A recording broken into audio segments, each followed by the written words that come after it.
quit screaming. I keep wanting Gary to get, because his will synchronize with the smartphone. And I keep wanting him to, when he goes in, have them show him how to do that. But if it has more than 2 steps. And without your streaming, so. We're streaming now. Yeah, you're back up and I running. had trouble with technology, so I don't know how we did it. Yeah, I've got a meeting over at Keller today. Okay. Yeah, I did. I was gonna say that George Jackson. Yeah.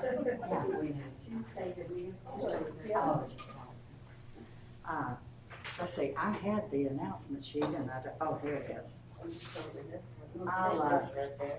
I'll do announcements. Let's see, we have 1, 2, 3, 4, 5, 6 of us. That's about half of us, I guess, or something like that.